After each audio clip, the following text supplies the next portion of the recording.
Muito boa noite, bem-vindos a mais um webinar do Conselho Estratégico Nacional do PSD.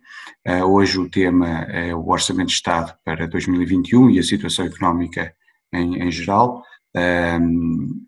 Nós temos hoje três convidados, três macroeconomistas reputados e que nos darão seguramente uma visão integrada e muito detalhada do orçamento e da situação económica, que é hoje manifestamente ainda marcada por incerteza e cada vez com mais incerteza face à infeliz evolução que a pandemia tem tido, sobretudo nas últimas semanas.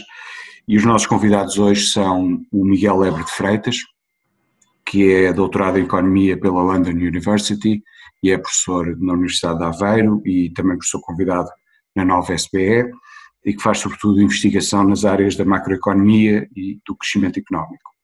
Depois temos também o Miguel Faria Castro, que é doutorado em Economia pela New York University e continua a sua carreira nos Estados Unidos e que tem feito sobretudo trabalhos na área das finanças públicas, da fiscal policy e também da macroeconomia. E depois temos o Ricardo Duque Gabriel, que é estudante de doutoramento de Economia na Bona University, partilha comigo uma passagem por Tilburg, embora em períodos diferentes, porque eu sou bastante mais velho.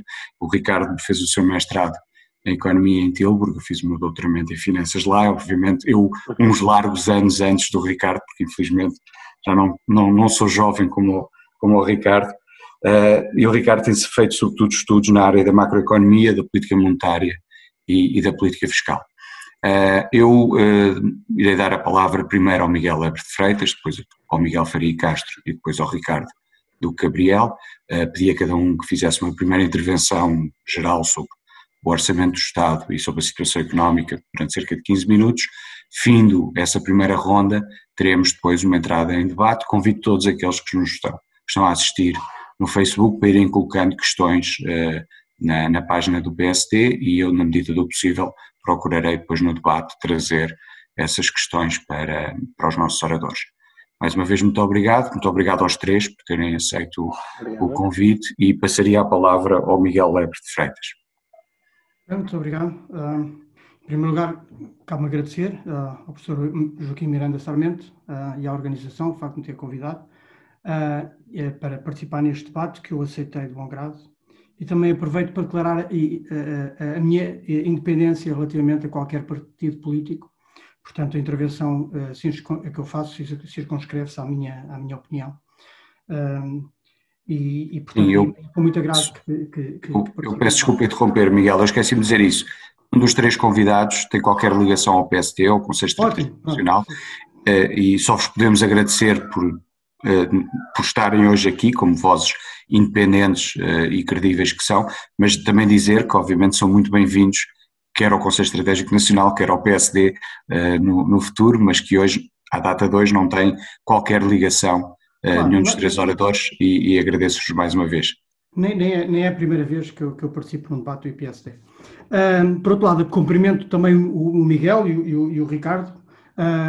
Acho que estou muito bem acompanhado e, portanto, agora vamos aqui, vamos então falar do orçamento.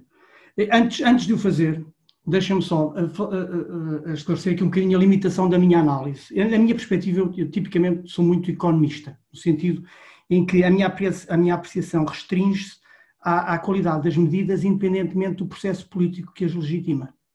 Okay? E isto é importante, porque às vezes uma má medida pode ser muito importante para viabilizar um pacote mais vasto. Okay? E às vezes são cenourinhas que são de um lado e do outro para construir as maiorias que são necessárias para viabilizar pacotes de estabilização que são importantes. Mas eu vou olhar para as cenourinhas ou para os repousadinhos, se calhar repousadinhos é melhor porque faz mal à saúde, de uma perspectiva crítica e, portanto, depois cabe à ciência política determinar como é que os repousadinhos lá aparecem. Portanto, eu vou fazer aqui uma mera consideração de natureza económica. Por outro lado, uma análise a um orçamento, eu acho em geral, não é? Pode ser visto de várias perspectivas. Quer dizer, eu posso olhar numa perspectiva de em que medida é que ele contribui para o combate às alterações climáticas, em que medida é que permite melhorar a competitividade da economia, e eu acho que aqui temos um parâmetro importante, porque a economia portuguesa está estagnada desde o final dos anos 90, não é? O ritmo de convergência parou, e isto é um reflexo de escolhas coletivas, Portanto, isto não é obra do acaso, não é um fado, não é pelo facto de estarmos aqui que crescemos menos que os outros, crescemos menos que os nossos países congêneres, isto são consequências das nossas escolhas e, portanto, merecem uma reflexão. E um orçamento pode, ou contém naturalmente medidas que afetam um bocadinho a competitividade da economia, afetam o ambiente dos negócios, afetam as distorções, afetam os incentivos e, por conseguinte, podem ser mais ou menos favoráveis ao crescimento.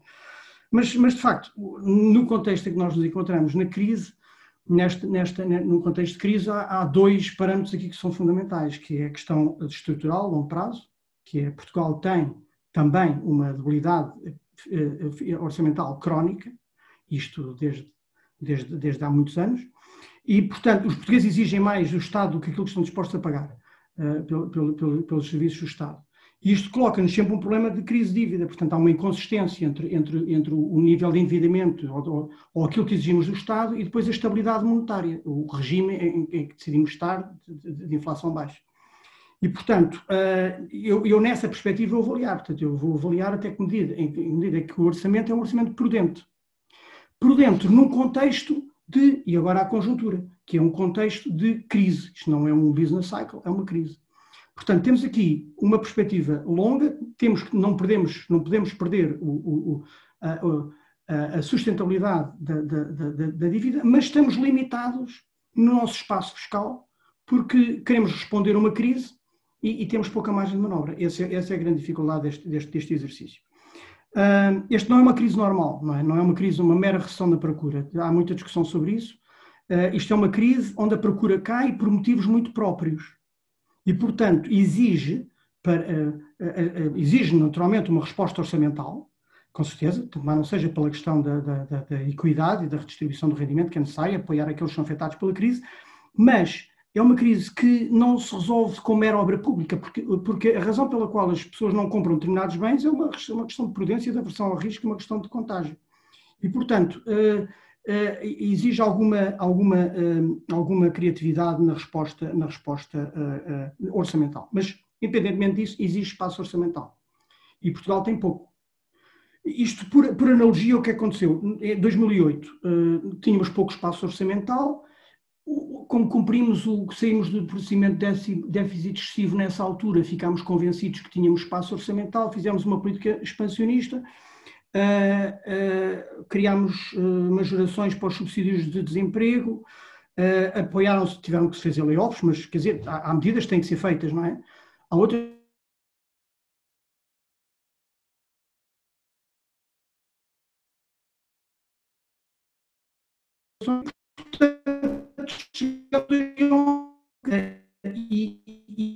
e, portanto, o que é que acontece? O conjuntural, entre a necessidade conjuntural e a sustentabilidade da dívida pública. Ora bem, esta vez é diferente. Quer dizer, eu tenho muito medo dessa palavra. Quer dizer, esta vez não é diferente. Mas o suporte institucional europeu é diferente. Okay? É melhor falar assim. Porque, de facto, a Europa entendeu que determinados países com pouco espaço fiscal não podem, têm aqui um compromisso muito difícil entre a política de estabilização e uma resposta e o foco no longo prazo. E, por conseguinte, criou um instrumento a nível europeu, que é um instrumento de recuperação da economia, que vai fazer a parte anticíclica. E este instrumento serve para quê? Serve para que os países que têm pouco espaço orçamental fiquem focados na estabilidade orçamental, na sustentabilidade. Portanto, podem fazer exercícios domésticos de redistribuição do rendimento, que a Europa não se mete nessas questões, são questões internas, redistribuição do rendimento, depois pode ter políticas que promovem a competitividade ou o ambiente, enfim, portanto, há uma série de coisas que podem ser feitas a nível local. Mas a resposta anticíclica, e pelo menos é assim que eu entendo o enquadramento institucional em que estamos, esta Europa chama a si a resposta anticíclica para libertar os países, para não perderem o pé da sustentabilidade de médio prazo, a longo prazo, das finanças públicas. É claro que países que não beneficiam tanto do fundo, aliás, que são contribuintes líquidos, como a Alemanha, por exemplo, naturalmente têm que basear-se mais nos orçamentos locais. E às vezes há comparações que são feitas, mas a Alemanha expande e nós não expandimos. Não, a Alemanha, precisamente, não é beneficiária líquida desse fundo. Portanto, o exercício que que uma avaliação para a nossa política aqui dentro é muito baseada, para mim, na questão de, ok, vai-se fazer aqui uma redistribuição do rendimento, porque isto é uma crise assimétrica que afeta grupos específicos e setores específicos da sociedade e que chama à solidariedade nacional. Portanto, há pessoas como eu que não são afetadas, eu não sou afetado, portanto, eu sou um funcionário público, ou quase, e poupei dinheiro durante a crise. Portanto, eu não fui ao barbeiro, não fui ao restaurante e continuo a ir pouquíssimo ao restaurante, continuo a ir pouquíssimo ao barbeiro, não viajo, poupo dinheiro. Portanto, eu não sou desafetado. Eu tenho uma poupança forçada, é claro, portanto, estou restringido nas minhas escolhas, mas estou a poupar dinheiro. Portanto, eu não veria nada de mau grado que fosse criado um imposto extraordinário para reforçar a segurança social em sede de IRS, onde pessoas como eu pagassem. Okay? Para quê? Porque a minha poupança é a desgraça dos outros. Ou pelo facto de eu não ir ao barbeiro, é que o barbeiro está mal. E, portanto, há uma redistribuição que tem que ser feita. Agora, pode ser feita a redistribuição intratemporal ou intertemporal, do futuro para o presente. E depois há outra redistribuição que também pode ser feita, que é daqueles que não são afetados, ou para aqueles que não são afetados pela crise, que é uma redistribuição do futuro para aqueles que não são afetados pela crise. Que aí é a parte mais, enfim, que eu acho mais negativa deste orçamento. Muito bem, mas já lá vamos aos detalhes. Portanto, primeiro, focando no longo prazo, eu diria o seguinte, saldo estrutural. Portanto, nós tivemos, é muito importante, o saldo primário estrutural, que é calculado. Porquê? Porque é ajustado do ciclo, portanto, é independente do ciclo económico, porque, claro que quando há recuperação melhoram as receitas, quando há recessão diminuem as receitas. Portanto, uma pessoa tem que focar no saldo estrutural e ajustado do ciclo e primário, porque é esse que eu tenho que gerar, ser suficientemente elevado para fazer face aos juros da dívida pública para não criar uma dinâmica negativa. Ora bem, Portugal tem uma trajetória de crescimento muito má e vai continuar a ter com as políticas, com as escolhas públicas que continuamos a fazer. Portanto, Portugal não está numa trajetória de competitividade, competitiva, tá? E, portanto, é muito difícil que eu veja uma taxa de juro da dívida ser inferior à taxa de crescimento do PIB tendencial em Portugal. Quer dizer, estamos ali numa corda muito difícil e, por conseguinte, no passado, tem levado o saldo primário estrutural e tem fixado ali em torno dos 2,5%, 3%. Com o Vítor Gaspar fez-se um ajustamento, o Vítor Gaspar deixou em 2,9% positivo o saldo estrutural. Depois, com a legislatura seguinte, ele manteve-se ali um bocadinho, caiu para 2,5%, mas, portanto, o saldo estrutural primário manteve-se em 2,5% do PIB, que é uma perspectiva prudente, e, portanto, conseguiu, enfim, a dívida pública iniciar uma trajetória descendente na altura em que o ciclo económico inverteu. A evolução, o que acontece em 2020? Bem, por força das circunstâncias, ainda não temos o dinheiro europeu e, portanto, naturalmente é preciso fazer uma política, enfim, de redistribuição e a opção foi de não criar impostos contemporâneos. Já discuti isto um bocadinho, eu acho que podia ter sido feito, mas a opção foi não fazer, outros países ninguém fez e, portanto, foi-se buscar ao futuro. E o saldo estrutural cai para menos 0,2, portanto, passou a ser um déficit. Ora bem, e agora vamos ver o orçamento para 2021. Okay, portanto, é nestas circunstâncias que nós estamos. Portanto, o saldo estrutural tornou-se negativo, isto está a criar um problema para a dinâmica de dívida pública e sustentabilidade, e agora, enfim, que vamos contar com o dinheiro europeu, temos que ser prudentes. Okay? E, portanto, eu acho que é muito importante apoiar as pessoas que são atingidas pela crise e que não têm proteção. É muito importante, eu acho que é importante apoiar as pessoas. Já as empresas têm muitas dúvidas, eu acho que é preciso algum cuidado. Mas as pessoas, sim. Okay? E, portanto, eu acho que, nesse sentido, não pode ser o meu discurso da prudência deixar as pessoas, enfim, penar durante a crise. Não é isso que está em causa. Agora, de facto, este orçamento tem movimentos redistributivos também para as pessoas que não foram afetadas. Numa situação de, digamos, grande incerteza relativamente ao PIB. Fala-se em V, não sei. Eu estou a ver, aliás, toda a gente tinha que perceber isto, não é? Portanto, há aqui uma vaga de epidemia que pode forçar uma série de lockdowns outra vez e, portanto, não é nada evidente que a conjuntura seja aquela em que nos estamos a apoiar para fazer as nossas projeções. Portanto, prudência. com todo o esforço de solidariedade que eu estou disposto a pagar para ajudar aqueles que estão prejudicados pela crise. Okay? Depois a forma a gente pode discutir, aquela história do e-voucher, a gente depois pode discutir. Mas, agora, o que é que eu vejo no programa e que me assusta um bocadinho? Vejo no programa, de facto, um esforço grande este ano, o 2021 continua, o saldo primário deteriora-se um bocadinho outra vez, e depois em 2021 e depois em 2022, porque a gente tem que ver isto num quadro plurianual, se estamos a ver a sustentabilidade tem que ver a 5 anos. O Governo não apresentou, portanto este ano não apresentou as contas, e agora no orçamento está lá qualquer coisinha.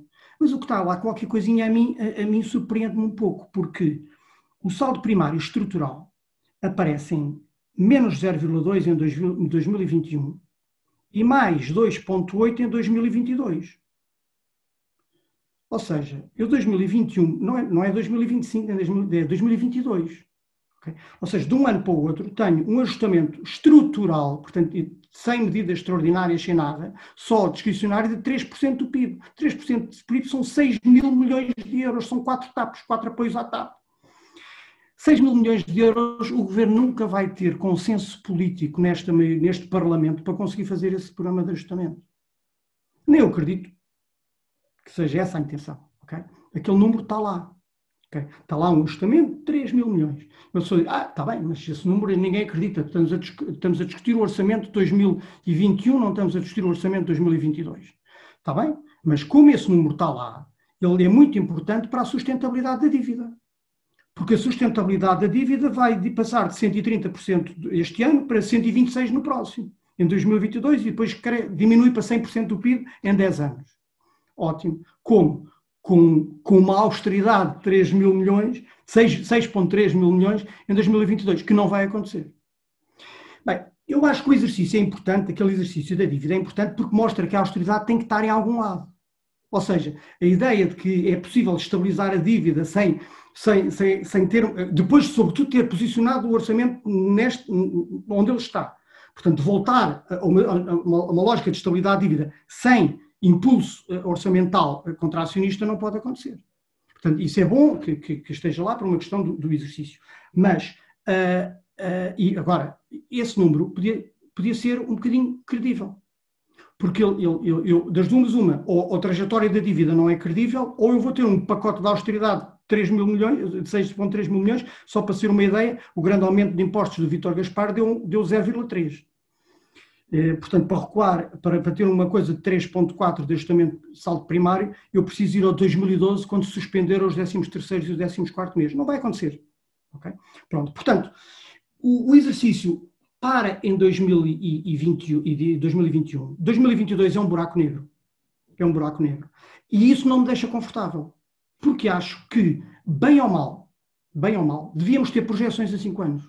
Devíamos ter projeções a 5 anos. Não podemos andar, só estamos a empurrar com a barriga para a frente. Não parece que andamos a navegar à costa, a navegar à vista. Não é? Estamos aqui sem saber bem onde é que... Portanto, os objetivos podem ser revistos, como foram durante o bailout. Os objetivos podem ser revistos. Eu posso ter derrapagens. É normal que venha a ter derrapagens e que seja preciso, mas o cenário orçamental a 5 anos devia ser credível. E não é. E, portanto, o que eu tenho é uma trajetória de dívida que faz-se para lá uma simulação, qual é o impacto da dívida de qualquer coisa, mas a simulação verdadeira para o impacto da dívida devia ser, e se o saldo estrutural não for mais 3% do PIB em 2021? Ou seja, se não houver um pacote de austeridade de 6 mil milhões de dólares em 2022. Bem, há outros pontos que eu podia falar, mas se calhar eu já falei muito e eu acho que este era um ponto em que eu aproveito para parar e, portanto, dou a palavra aos meus colegas. Obrigado, Miguel. Fantástico, questões bastante interessantes, que depois, obviamente, iremos abordá-las no período de discussão. Eu passaria a palavra ao Miguel Faria Castro. Obrigado. Muito obrigado pelo convite. Eu posso partilhar o meu ecrã, certo? Pode ser? Ok. É que para mim é mais fácil falar com slides à frente. E pronto, já preparei aqui um um breve deck de slides, só para mostrar alguns gráficos. E, aliás, eu vou voltar a tocar em vários dos pontos que o Miguel Lebre Freitas referiu. Mas eu, basicamente, isto vai ser o sumário daquilo que vou falar. Vou pegar, isto vai ser uma perspectiva muito macro e relativamente teórica do orçamento. Eu não sou fiscalista, não percebo muito pouco de fiscalidade e, portanto, não vou entrar em aspectos muito técnicos. E vou-me focar em 2 pontos que, à primeira vista, podem parecer um pouco contraditórios, mas que eu acho que não são. E o primeiro vou pegar um bocado na questão de investimento público numa era em que os juros são extremamente baixos. Isto é, pronto, eu acho que não temos dados a ir muito para trás, mas isto é provavelmente um dos períodos da história de Portugal, pelo menos dos últimos 100 anos, em que os custos efetivos de financiamento do Estado estão a níveis mais baixos. E também vou tocar um pouco, isto também o Miguel falou um pouco nisto, na incerteza relativamente ao cenário macro e como é que este tipo de incerteza pode afetar muitas das estimativas que estão na proposta do orçamento. Isto só para dar algum contexto, isto do Eurostat, isto são as taxas de crescimento do PIB no segundo trimestre de 2020 e o que nós podemos ver vocês conseguem ver o meu rato, certo? É que, de facto, Portugal está a levar um rombo. Temos uma taxa de crescimento negativa de 14% e somos dos países mais afetados da Europa, o que é natural, porque, pronto, devido isto tem sido uma crise muito particular, muito diferente daquilo que nós, pelo menos eu, enquanto macroeconomista, isto é completamente diferente daquilo que eu uma vez vi. Isto é uma crise que está a ter efeitos muito heterogéneos na economia e determinados setores estão a ser muito mais afetados do que outros. E Portugal, em particular, é um país que tem a economia portuguesa tem uma estrutura setorial que está muito exposta a este tipo de choque. Nós temos a qualquer coisa nós 5 milhões, que é mais ou menos a população empregada em Portugal, cerca de isto são umas contas que eu fiz há uns meses, cerca de 1,5 milhões de empregados, desses 5, são pessoas que estão empregadas em indústrias que estão a ser diretamente afetadas por estas medidas de distanciamento social, etc. E pronto, isto é aquilo que a gente já sabe, que Portugal está a ser um dos países mais afetados na zona euro por este choque. Isto é uma tabela que é tirada de um documento da Direção-Geral do Orçamento, sobre o Orçamento de Estado de 2021. A única coisa que eu me quero focar é mesmo na primeira linha. Isto aqui é um bocado pegar outra vez naquilo que o Miguel já referiu, que aquilo que eu me quero focar é precisamente neste número aqui. Isto é a previsão de crescimento do PIB por 2021. Estes 2 números são previsões. O orçamento, todos os cálculos no orçamento, todas as previsões do orçamento estão a contar que o PIB vai cair 8,5% em 2020, e nós chegamos ao fim de 2020, portanto ainda não sabemos, e é tal coisa, está agora a começar uma segunda vaga, portanto não é claro se estas estimativas são muito precisas ou não. Isto pode ser uma estimativa relativamente otimista, e em 2021 estamos a prever uma recuperação de 5,4%. Vamos ver. Isto aqui, eu gosto sempre de ter uma perspectiva. Eu penso que na imprensa, por exemplo, sempre que eu abro artigos em jornais sobre o orçamento, normalmente quando se fala no orçamento, quando se fala na composição do orçamento, há uma grande tendência a olhar para a composição funcional do orçamento, que é quanto dinheiro é que vai para o Ministério das Finanças, quanto dinheiro é que vai para o Ministério da Saúde, quanto dinheiro é que vai para o Ministério da Defesa, etc. Eu prefiro olhar para a composição económica do orçamento, que é basicamente esta tabela, que é um quadro que estava meio afundado também nos documentos da Direção-Geral do Orçamento, e aqui em particular quero-me focar na quarta coluna, em que temos basicamente a composição económica do orçamento em percentagem do PIB em 2021. E uma vez mais, isto é um ponto ao qual eu vou voltar mais à frente, isto é tudo a assumir que há uma queda de 8,5% em 2020 e um crescimento de 5,4% em 2021. E o que nós temos é a receita corrente, estima-se que vai crescer por 7% em relação a 2020. A receita total vai ter um crescimento de 8,5%. A despesa corrente tem um crescimento de apenas 1,9%. E este crescimento relativamente baixo. Isto basicamente a forma que eu leio este crescimento de 1,9% da despesa corrente é basicamente a despesa corrente do Estado, ou seja, aquilo que o Estado efetivamente gasta com consumo de bens e serviços, com salários, etc., vai se manter constante, e o que de facto o Estado vai estar a pagar menos subsídios, e eu penso que isto aqui Isto aqui, grande parte disto tem em consideração partes das medidas especiais relacionadas com o Covid, que o orçamento está a assumir que vão desaparecer em 2021, e vai haver menos juros, vai haver a despesa com pagamentos de juros vai cair. Portanto, este número, 7%, que é o crescimento da receita, reflete principalmente as expectativas de crescimento em 2021, e este pequeno crescimento da despesa reflete essencialmente também que já não vamos ter problemas relacionados com a pandemia em 2021 e o BCE vai continuar com política estimulativa e, portanto, os juros vão continuar a cair. E depois, em despesa de capital, temos um ligeiro aumento, e aqui vou pegar nisto, este ligeiro aumento reflete essencialmente um crescimento de cerca de 20% do investimento público. Isto é uma coisa que tem estado nas manchetes dos jornais, é que o investimento público vai aumentar 20% em 2021. E, portanto, isto resulta num déficit total de cerca de 4,3% do PIB. Ora bem, isto aqui são dados de 95 a 2019 da Comissão Europeia para a composição de gastos públicos em Portugal. E o que nós temos, a linha azul, isto está tudo em porcentagem do PIB, a linha azul é o consumo de bens e serviços por parte do governo, vou chamar a isto de despesa corrente sem juros.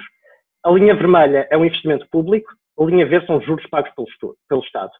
E pronto, a despesa corrente tem sido relativamente constante, há uma tendência crescente aqui em porcentagem do PIB, que isto reflete mais o crescimento do PIB do que propriamente uma redução da despesa, porque esta redução dá-se principalmente a partir de 2012, 2013, que é quando a economia começa a retomar. E depois o que nós temos em termos de juros, temos a queda nos juros que nós pagamos porque entramos no euro, depois pagamos juros baixos durante a maior parte dos anos 2000, temos a crise soberana, os juros aumentam, principalmente porque, pronto, há obviamente um grande aumento nos custos de financiamento do Estado em 2011, 2012, mas este aumento de juros que estamos a pagar reflete mais a quantidade de dívida aumentar do que propriamente... Isto é mesmo, são efeitos de quantidade, não são tanto efeitos de valorização aqui.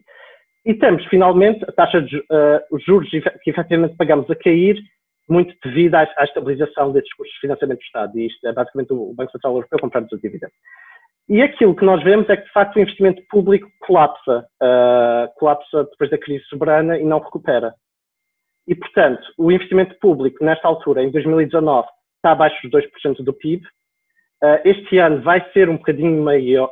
Este ano, assumindo que aquelas estimativas na proposta de orçamento se mantém, acho que vai quebrar os 2% do PIB, e aquilo que nos estão a vender é que, de facto, o investimento público vai aumentar 20% em 2021, mas 20% de uma coisa pequenita vai ser uma coisa pequenita também. Portanto, o investimento público recupera um pouco, mas não está a recuperar muito. E isto aqui, pronto, isto é um bocado repetido aquilo que o Miguel Freitas já falou. Isto aqui é simplesmente a dizer que a linha azul é o déficit, e a linha vermelha é o déficit primário, que é retirar daquilo que nós pagamos em juros, e é aquilo que o Miguel já referiu, que nós basicamente estamos com um superávit estrutural primário desde cerca de 2014, 2015. E temos mantido isto, e o Orçamento de Estado para 2021 prevê que vamos continuar a manter este superávit. E, efetivamente, o que nós temos... isto aqui, desculpa, isto é o último gráfico que eu queria mostrar. Isto é a taxa de juros implícita, paga pelo Estado português. Ou seja, aquilo que eu estou a calcular é literalmente quanto é que o Estado paga de juros todos os anos, dividido pelo estoque de dívida todos os anos. E o que nós temos, uma vez mais, temos um padrão semelhante àquilo que eu já mostrei antes, que antes do euro estávamos a pagar uma taxa de juros implícita de cerca de 9%, que cai à medida que os agentes de mercado vão percebendo que vamos entrar no euro e que vamos ter um backstop do BCE e de outras instituições europeias. Isto vai caindo, e nós neste momento estamos com uma taxa de juros. O Estado português tem um custo implícito de financiamento mais baixo, provavelmente, dos últimos 100 anos. Seria a minha suspeita. Nós estamos essencialmente a pagar, em termos efetivos, estamos a pagar cerca de 2,5% taxa anual sobre a dívida. E o que nós temos é que, de facto, estamos numa situação em que o custo de financiamento do Estado está a mínimos históricos e o investimento público está a mínimos históricos, não é? E isto parece um pouco... É assim, eu estou a tentar ser um pouco provocador aqui. Eu compreendo perfeitamente que existem restrições orçamentais e que existem regras, ainda existe um pacto de estabilidade e crescimento o qual tem que ser cumprido, mas eu penso que há aqui penso que as prioridades não estão muito bem alinhadas, na medida em que se há altura para gastar é agora, porque os juros estão baixos e a economia está em recessão. E portanto, eu penso que nesse aspecto o Orçamento de Estado podia ser, dada a magnitude da recessão que o país está a atravessar e dada esta combinação, esta constelação de juros baixos, e espera-se que o apoio monetário do BCE continue, penso que principalmente com aquilo que está a acontecer nos Estados Unidos. A Reserva Federal já anunciou um novo programa de política monetária que vai continuar a ser acomodativa, provavelmente por vários anos, e o BCE provavelmente seguirá aquilo que a Reserva Federal fizer. Portanto, em princípio, vamos continuar com juros baixos e, portanto, salvo essas restrições às quais o Estado tem que sujeitar, eu penso que estamos a perder uma oportunidade, de facto, de investir muito mais do que aquilo que podíamos investir. E de facto, por exemplo, eu olho para isto é outra tabela da proposta do Orçamento de Estado, em que isto é um quadro com os chamados investimentos estruturantes, principalmente coisas investimento em transportes, saúde e segurança social, educação e ensino superior, e o custo, esse crescimento de 20% de investimento público, aquilo que prevê é 1.100 milhões de euros investidos em saúde e segurança social, menos de 1.000 milhões de euros investidos em educação e ensino superior, ao mesmo tempo que estamos a emprestar à TAP 1.200 milhões de euros. Portanto, isto aqui, eu penso que há aqui uma oportunidade perdida em termos de prioridades. E de facto, isto é um gráfico que eu retirei do. Isto penso que por acaso já nem me lembro se isto é de um relatório do FMI ou do OCDE, mas basicamente foram tentar medir qual é que é a quantidade de estímulo que várias economias europeias estão a aplicar à sua economia. E de facto, Portugal, que, como eu mostrei no início, está das economias europeias mais afetadas por esta crise, é das economias que também estão a oferecer uma menor quantidade de estímulo em porcentagem do PIB. Portanto, nada que se aproxime sequer daquilo que está a ser feito no Reino Unido ou na Alemanha. Que, obviamente, isto aqui, e uma vez mais quero reforçar, eu estou ciente de que Portugal está sujeito a restrições orçamentais que países como o Reino Unido, a Alemanha ou a Áustria não estão. Mas mesmo assim penso que há aqui alguma dissonância. E só para terminar, quero falar também um pouco, isto é o meu segundo ponto, que em certos aspectos contradiz um pouco aquilo que eu acabei de dizer, mas que acho que, uma vez mais, eu quero mais provocar do que propriamente fazer uma análise muito técnica e chata da situação, vou fazer uma espécie de stress test ao Orçamento de Estado em 2021, vou pegar naqueles 5,4% de crescimento que o Ministério das Finanças prevê para 2021 e vou perguntar o que é que acontecerá ao déficit se alterarmos aquele número. E aquilo que eu vou fazer é uma coisa que tem se tornado muito popular em bancos centrais e outras instituições internacionais, que é uma aplicação muito simples do conceito de GDP at risk, que é para o pessoal que trabalha em mercados financeiros, provavelmente conhecem o conceito de value at risk. Isto aqui é uma espécie de aplicação desse conceito, mas para uma economia, para o PIB de uma economia. E basicamente isto consiste no seguinte: vou pegar em todas as taxas de crescimento da economia portuguesa reais entre 1995 e 2019 e vou ver quais é que foram as 5% piores. Vou assumir que isto é a distribuição não condicional das taxas de crescimento para a economia portuguesa, portanto, é a distribuição daquilo que pode acontecer à economia portuguesa no próximo ano. Obviamente, há aqui muitas hipóteses implícitas. Isto é aquilo que a distribuição parece. Isto aqui é uma distribuição que todos os países vão ter uma distribuição de taxas de crescimento semelhante a isto, que é basicamente, em média, as economias crescem, felizmente, não é? Portanto, temos mais massa aqui à direita, mas depois temos uma cauda esquerda muito longa, que é, nós, na maior parte do tempo, estamos a crescer a uma taxa, sei lá, de 1, 2%, mas de vez em quando temos estes choques enormes que nos fazem cair para aí por 5%. E aquilo que eu vou fazer é, vou assumir que isto é a distribuição das potenciais taxas de crescimento do PIB para 2021 e vou ver qual é que é o percentil 5% desta distribuição, qual é que é o pior caso que nós temos 5% de probabilidade de ir parar. E qual é que é o pior caso que nós temos 1% de probabilidade dever realizado. E vou fazer umas contas muito simples, com base nisso. Portanto, aqui nesta tabela, isto aqui é copy-paste daquilo que está no documento da proposta de Orçamento de Estado, crescimento do PIB 5,4%, receita vai ser 43,5% do PIB, juros 2,6%, despesa 45,20% e um déficit de menos 4,3%. E agora vou fazer a pergunta, o que é que aconteceria a estes números se a taxa de crescimento fosse o quantil 5% desta distribuição? Que seria uma taxa de crescimento de menos 3,7%. E pronto, isto parece muito mal, não é? E de facto nós só vimos taxas de crescimento deste género durante a crise da dívida soberana, 2011-2012, mas quer dizer, nós estamos numa situação muito anormal, há imensa incerteza, portanto, se me perguntar se eu ponho as mãos no fogo, o crescimento vai ser positivo, eu diria que não. Portanto, vamos assumir uma taxa de crescimento de menos 3,7%. Isto resulta, pronto, o déficit não aumenta muito. Mas o que é que eu estou a fazer aqui? Eu estou a assumir que a receita, os juros e a despesa se mantêm constantes. Portanto, estou só a mudar o denominador. E de facto, se a taxa de crescimento do PIB for muito baixa, 1%, 1% pior caso, que é uma taxa de crescimento de menos 4%, o déficit seria de menos 5%. Mas, obviamente, eu estou a assumir que a receita e a despesa se mantêm constantes. E lembram-se que eu disse antes que a Direção-Geral do Orçamento está a prever um crescimento enorme da receita, precisamente porque estão a prever uma recuperação enorme do PIB em 2021. Então, o que é que acontece se eu tiver em consideração o facto que a receita do Estado responde ao ciclo? E eu estimo uma elasticidade entre a receita e o PIB de cerca de 1,2%. O que isto quer dizer é que por cada 1% de crescimento do PIB, a receita cresce por cerca de 1,2%. E se nós tivermos em conta o efeito na receita, e na receita apenas, já podemos ter um cenário muito pior, que é, se nós tivermos uma taxa de crescimento do PIB de menos 3%, em vez dos 5,4% que o Ministério das Finanças está a prever, e estamos logo num déficit de quase 10%. E então, se a taxa de crescimento for de menos 4%, estamos num déficit de quase 6%. Isto aqui, uma vez mais, é assumindo que a despesa se mantém constante, que naturalmente a despesa não vai ser constante se tivermos uma recessão deste tamanho. Vamos ter que salvar TAP, vamos ter que salvar bancos, vamos ter que salvar montes de coisas que, obviamente, vão aumentar a despesa e tornam isto num cenário bastante conservador até. E, portanto, vou-me calar já.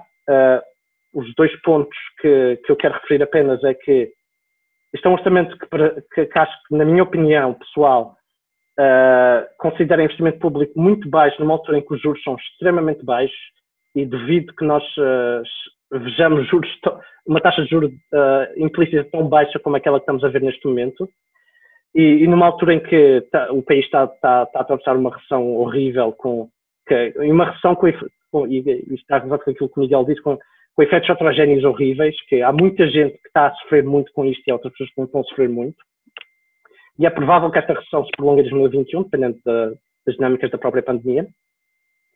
E estas previsões de crescimento penso que são potencialmente bastante otimistas e pronto, e basta uma pequena análise de sensibilidade para destruir muito daquilo que parece bom neste orçamento. Mesmo assim, uma vez mais, só para terminar, quero voltar a referir que estou a ser muito conservador em relação às minhas hipóteses sobre a despesa, porque nós, por exemplo, nós temos a questão toda das moratórias ao crédito neste momento, que Portugal entrou nesta crise com um sistema bancário extremamente descapitalizado, que ainda não está recuperado da última crise, e na Europa, a maior parte dos países europeus, o sistema bancário é o sistema financeiro, é basicamente o único tipo, todo o crédito é basicamente intermediado através do sistema bancário.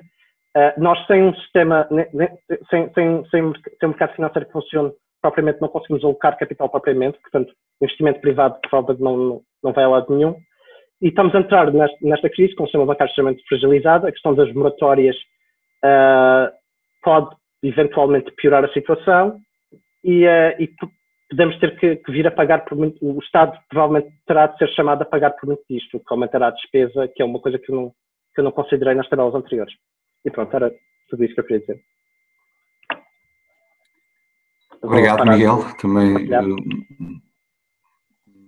conjunto de pontos e de análise muito interessante para a nossa discussão e eu passaria já a palavra ao Ricardo. Muito obrigado.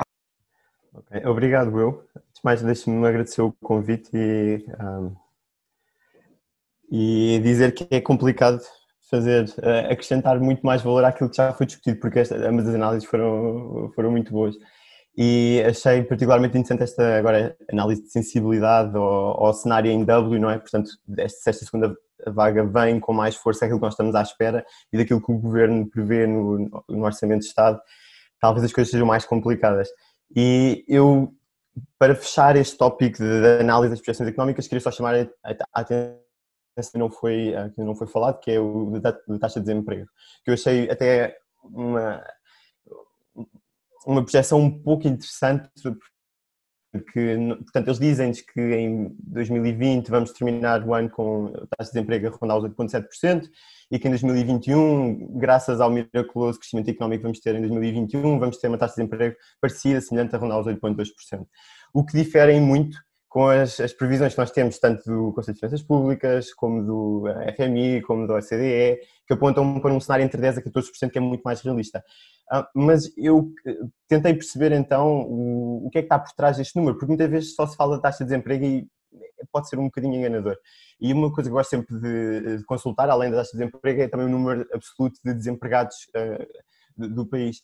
E aquilo que nós temos, e há um relatório do Banco de Portugal de setembro em setembro deste ano sobre o mercado de trabalho, e aquilo que nós vimos é que há uma enorme diminuição da população ativa em Portugal, que é mais do dobro da área euro.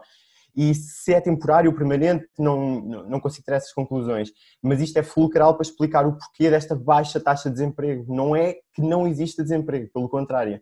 Apesar da taxa de desemprego não ter disparado, em termos absolutos, nós já passámos mais de 400 mil desempregados em Portugal em agosto de 2020 e isto ultrapassa o valor de agosto de 2017. Portanto, o que faz sentido, obviamente, não estou a dizer que não faz sentido, eu só estou a dizer quero chamar a atenção das pessoas que acham que o desemprego está a ser muito bem protegido por todas as medidas de layoff. Atenção, está, e provavelmente seria muito pior do que aquilo que nós temos, na realidade, mas ainda assim é importante chamar a atenção deste valor que é o número de desempregados. E, portanto, se calhar agora tentava dirigir mais o meu discurso para o Orçamento de Estado, fazerem o encaminhamento da nossa discussão. Porque a mim parece-me que, neste momento, temos, ou deveríamos ter dois objetivos principais para o país. Vou concordar com o Miguel Ebro Freitas, que é o da redistribuição, porque é importante ajudar e apoiar as pessoas que não conseguem proteger-se desta crise, que é uma crise assimétrica, é uma crise diferente da crise financeira. No entanto, eu queria só chamar a atenção, e eu não tenho a certeza, a impressão que eu tive ao ler o Orçamento de Estado, eu não tenho certeza se isto vai ser possível, mas nós temos de ter em atenção para não esmagar ainda mais a classe média em Portugal, porque estas medidas de redistribuição que parece que estão a ser aplicadas, eu não sei, agora estou a ser um pouco especulativo, porque não tenho dados para quantificar, mas parece-me a mim que vão magoarem muito a classe média portuguesa. E é uma coisa que já tem sido feita ao longo dos últimos anos, não é? Nós temos visto estimativas de que a classe média portuguesa está a desaparecer e então é preciso ter cuidado quando nós intervimos e tentamos promover estas medidas de redistribuição. E, portanto, mas obviamente que isto é o primeiro objetivo e tem que ser feito, é imperativo.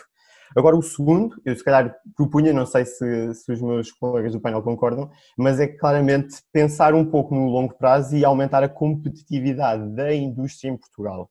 E isto exige mais do que um orçamento de Estado do próximo ano. Isto exige projeções a 5 anos, a 10, a 15 anos. Existe também um pensamento estratégico em Portugal, que é uma coisa que, desde que eu me lembro, não é? Eu ainda sou novo, não tenho muitos anos disto, mas desde que eu me lembro, parece-me que nunca houve. Nunca houve o objetivo de nós, portugueses, vamos investir em X, Y, Z indústria, vamos tornar-nos os melhores, vamos investir, inovar e transformar-nos e ser os melhores e retransformar-nos e... Não sei, eu não me lembro nunca de ter ouvido um político com este discurso, posso estar enganado. E é imperativo para Portugal, porque é exatamente desta forma, com indústrias robustas, que conseguimos fazer face a este tipo de crises que podem acontecer e vão acontecer no futuro, tanto este como as financeiras. E, portanto, o que é que nós temos neste momento que nos permite ajudar a ver este objetivo de longo prazo, aumentar a competitividade em Portugal?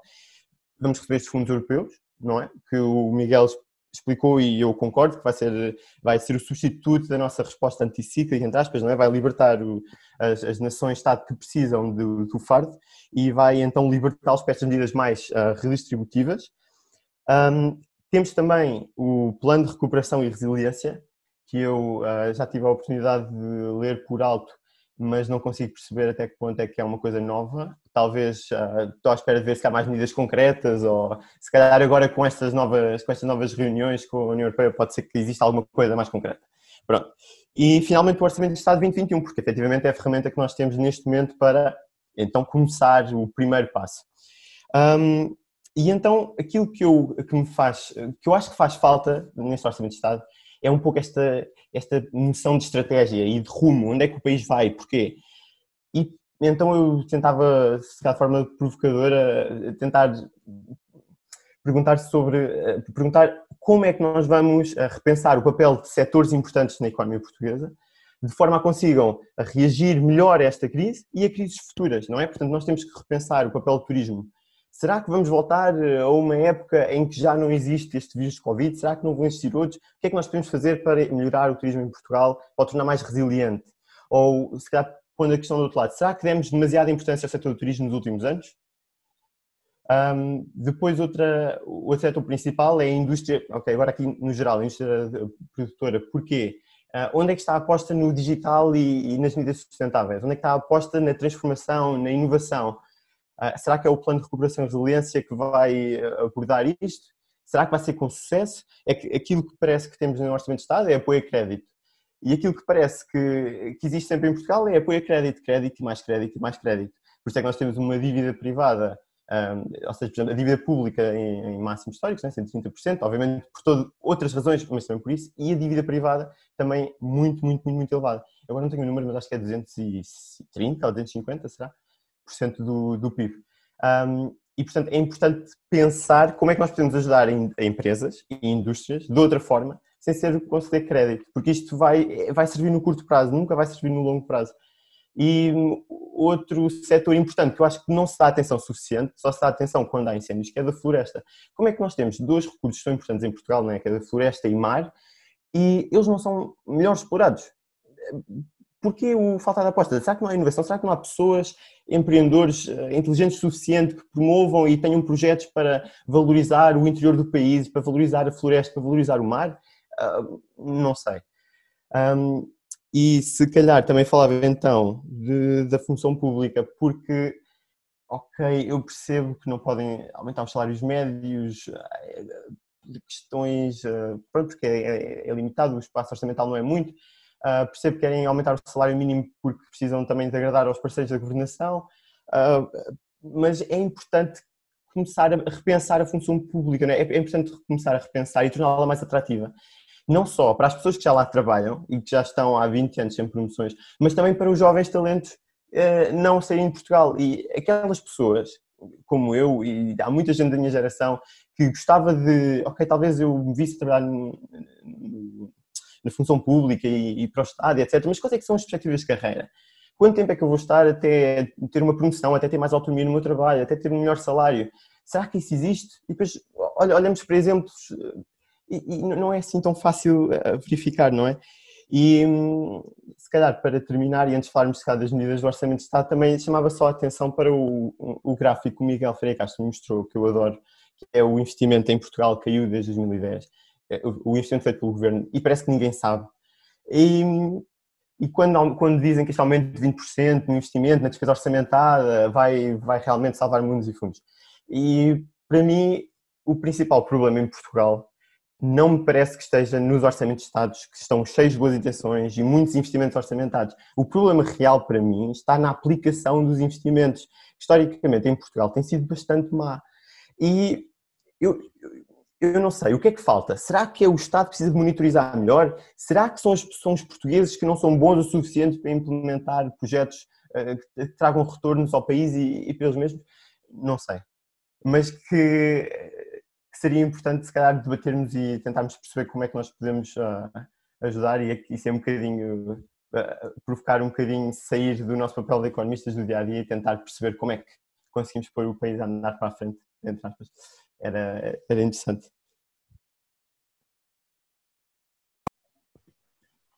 Muito bem, muito obrigado, Ricardo. Muito obrigado aos três por esta primeira ronda de comentários, que eu acho que foi muito interessante, como não seria esperar outra coisa. Eu, se calhar, pegando em algumas das coisas que foram ditas, lançava duas questões, que na prática até quase podiam ser juntas numa, mas talvez seja mais simples separá-las. A primeira é, até quando é que é possível na zona euro manter uma política monetária tão agressiva que permita de facto taxas de juros, como vocês referiram, historicamente baixas? O custo de emissão da República este ano, o custo médio de emissão deste ano está em 0,5%, e isso também explica que apesar de tudo consiga-se cada ano ir poupando mais um bocadinho nos juros. Aliás, como eu tenho escrito abundantemente, os juros e os dividendos do Banco de Portugal explicam quase toda a consolidação orçamental dos últimos 4 anos. Até quando é que limites é que vocês veem a atuação do BCE nos próximos anos, e se de facto é possível manter este nível de taxas de juros e que implicações é que isso tem? E ouço por outro lado, na vossa opinião, nós podemos estar, dada o nível de receio, quando digo nós, a nível europeu, obviamente, dado a recessão e assumindo que a pandemia se vai manter por mais algum tempo e provavelmente até com níveis mais gravosos agora neste inverno que está a começar, se nós podemos, como referiu o novo governador do Banco de Portugal ontem, ou ontem, creio eu, numa reunião do FMI, se podemos estar de facto a caminhar para uma crise financeira e se depois disso poderemos, dado o elevado nível de dívida pública da maior parte dos Estados-membros, para uma nova crise das dívidas soberanas. E eu se calhar repeti outra vez a ordem da ronda anterior e passava a palavra ao Miguel Lebre de Freitas.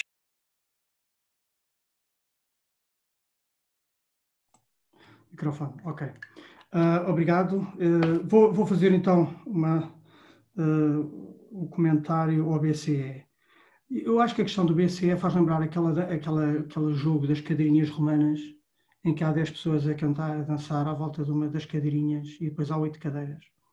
E quando a música acaba, há 2 que ficam de fora.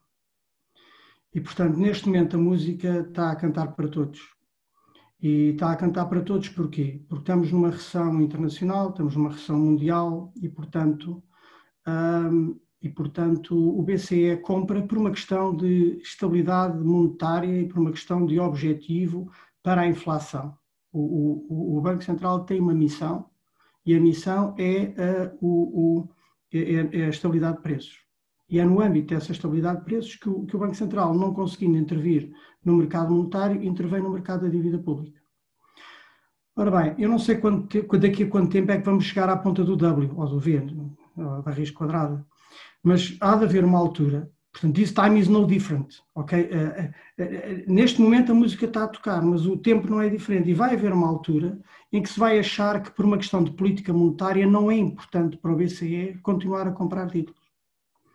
E na altura em que se achar que essa política vai começar a recuar, há países que, se não tiverem assegurado a estabilidade da dívida pública, entretanto, vão cair num problema.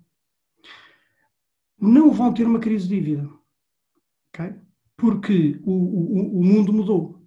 E neste momento existe na União Europeia um programa que se chama OMT, que nunca foi acionado, mas a partir do momento em que foi anunciado, permitiu estabilizar os mercados.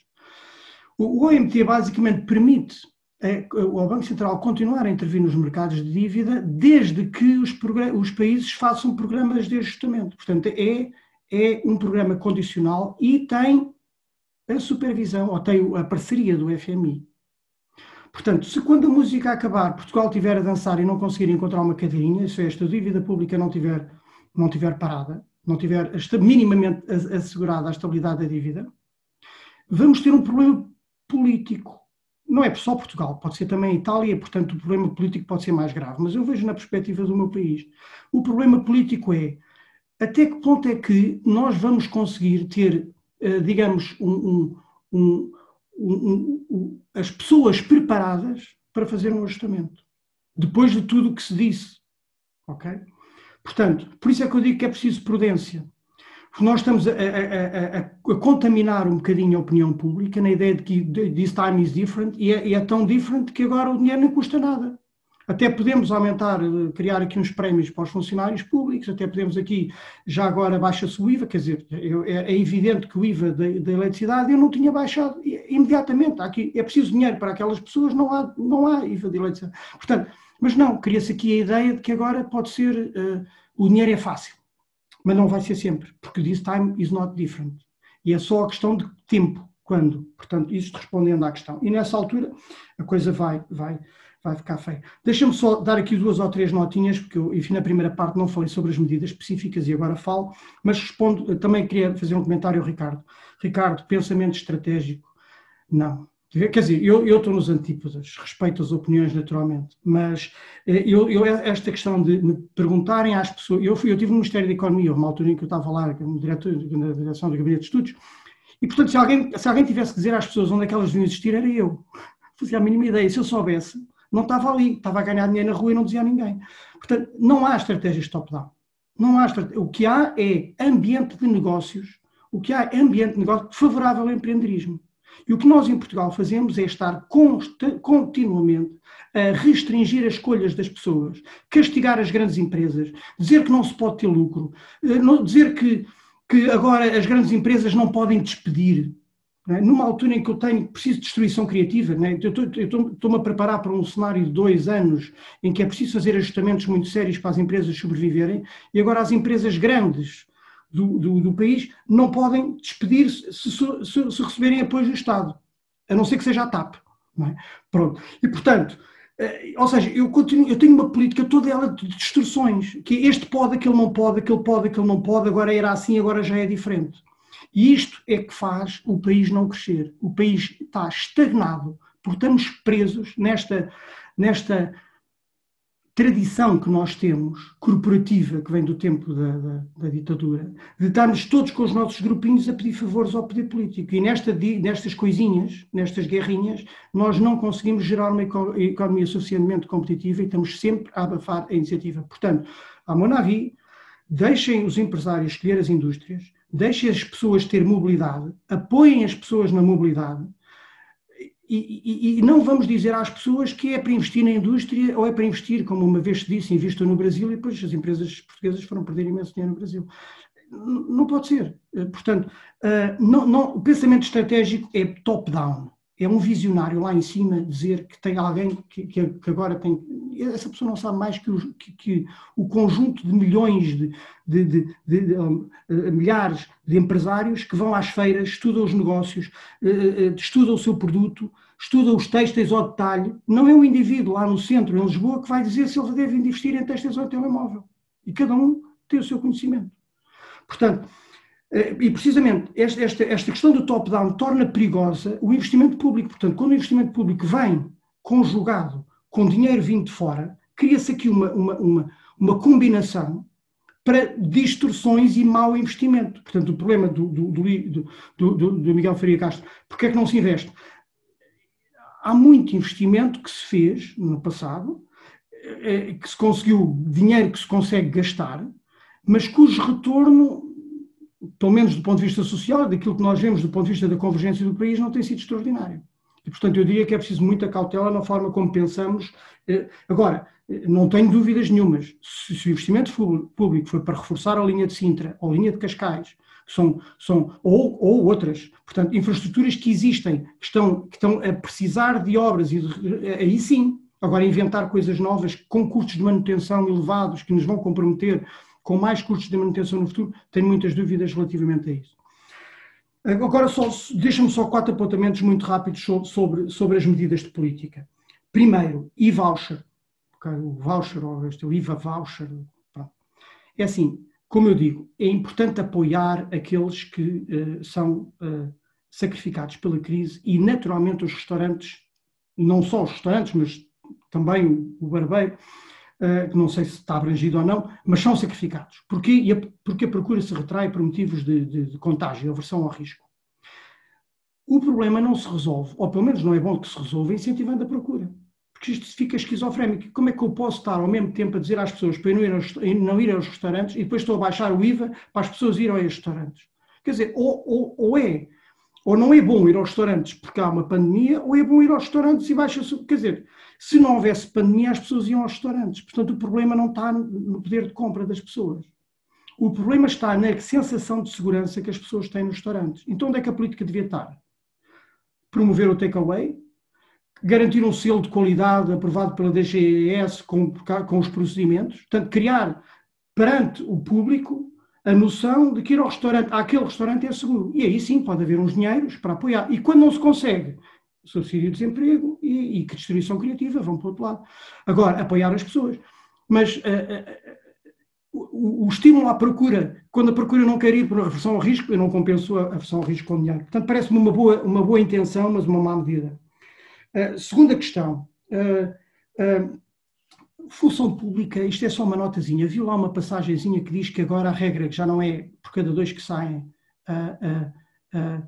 só pode entrar um. Não, agora tem que entrar pelo menos um por cada um que sai. É assim, Ricardo, a função pública tem um problema muito grave em Portugal. Portugal tem um grande problema com a função pública. Mas esse problema resulta essencialmente da estancicidade do mercado de trabalho. Não há mobilidade entre a função pública e o mercado de trabalho privado. Quem entra nunca mais de lá sai. E isso distorce o sistema de incentivos, cria problemas de bolsas de deficiência de pessoal técnico enormes, que precisava de ser bem pago e não pode, porque ao mesmo tempo está-se a pagar por tudo. Portanto, eu tenho um problema grave na economia portuguesa, que é um problema de incentivos, de cenourinha e de chicote na função pública. Os funcionários públicos não são iguais aos funcionários privados e, portanto, cada funcionário público que eu ponho. Não sei, uma coisa que eu, enfim, já digo há muito tempo, mas que eu gostava de ver era uma lei de trabalho que fosse mais igual para todos, em vez de ter esta lei completamente segmentada, que precisamente é uma das causas da ineficiência que nós temos. Finalmente, só uma questãozinha com o salário mínimo. É assim, tal como os 100 mil funcionários públicos que vão ser aumentados, ou mais os novos prémios que se vão dar, ou as promoções e não sei o quê, tal como nenhuma dessas pessoas foi prejudicada pela crise, e não há inflação. Portanto, nós não estamos em altura de aumentar o bem-estar das pessoas. Nós estamos em crise, o bolo está a encolher e, portanto, temos é que ajudar aqueles que estão pior. Agora, fazer política redistributiva ao contrário, que é apoiar aqueles que não pioram, parece um bocadinho mau.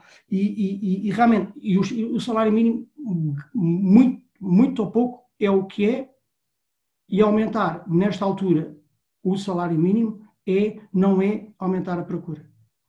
É uma falácia, porque num contexto de economia keynesiana, com uma procura vertical de trabalho e com grande desemprego, se aumentar o salário mínimo e, porventura, o valor da produtividade marginal for superior, não há despedimentos, e aí, se o trabalhador tiver uma preparação à poupança menor que o capitalista ou que os outros trabalhadores, porque no fundo toda a gente paga, pode haver um aumento da procura. É mínimo. Okay? No caso português, em que o desemprego ainda não aumentou, e, portanto, o desemprego pode aumentar drasticamente, subir o salário mínimo é recessivo. Não é um estímulo à procura. E eu acho que isso é importante que se diga, porque todas estas políticas parecem ótimas, não é? Vamos aumentar aqui, até isso depois são pequeninas. Tudo isto são coisinhas pequeninas. Mas num contexto, num contexto de dificuldade orçamental que há, que nós não podemos ignorar, temos uma das dívidas maiores do mundo, eu tenho que alocar os meus recursos onde eles são necessários. E neste momento é apoiar aqueles que são prejudicados pela crise. E bem, se possível. Pronto, esses são os meus comentários. Obrigado, Miguel. Deixa-me só fazer um comentário antes de passar ao Miguel Faria Castro. Nós no Conselho Estratégico Nacional, desde que a pandemia começou e a crise, apresentámos 3 programas. Apresentámos um programa de emergência económica logo nos primeiros dias de abril, depois apresentámos um programa de recuperação económica no início de junho, agora no dia 5 de outubro apresentámos um programa estratégico e dos fundos europeus. E no segundo e terceiro programa, ou seja, no de recuperação económica e no de estratégico, a minha principal preocupação foi exatamente isto que o Miguel disse. Não sei se fomos totalmente bem-sucedidos, admito que não, porque obviamente, enfim, O contexto cultural é o que é e também não podemos fugir dele, mas a minha principal preocupação, enquanto coordenador desses dois documentos, foi exatamente que o nosso objetivo é criar um ambiente competitivo, é criar um level playing field no sistema fiscal, no sistema laboral, nos custos de contexto, no acesso ao crédito, etc.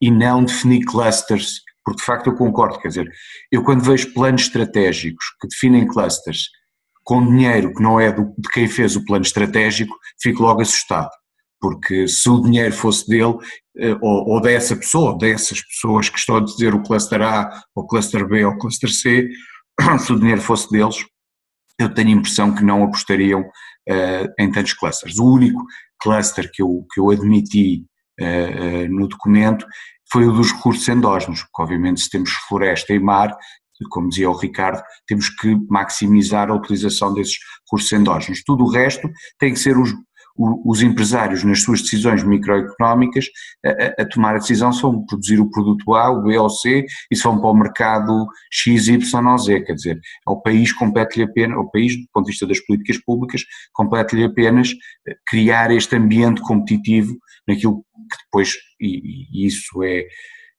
eu acho que é relativamente consensual, se fizéssemos um webinar sobre isso e podemos fazê-lo mais à frente, eu acho que é quase consensual quais são os estrangulamentos da economia portuguesa, quer dizer, basta olhar para os diagnósticos dos últimos 10, 15 anos e estamos todos mais ou menos de acordo, depois podemos obviamente divergir um bocadinho nas soluções, mas nos estrangulamentos estamos de acordo e eles são estrangulamentos de ambiente competitivo, mas queria fazer essa nota. Obrigado, Miguel, e passava a palavra ao Miguel Faria Castro.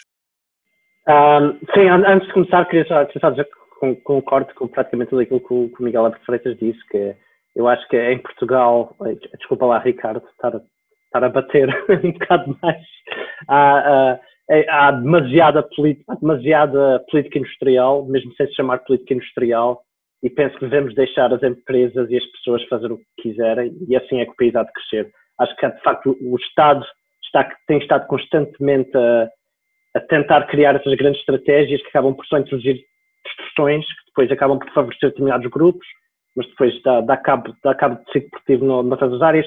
E, portanto, eu sou muito cético em relação a esses grandes planos estratégicos no geral. E queria também só dizer que concordo completamente com aquilo que o Miguel Abreu Freitas disse em relação ao salário mínimo.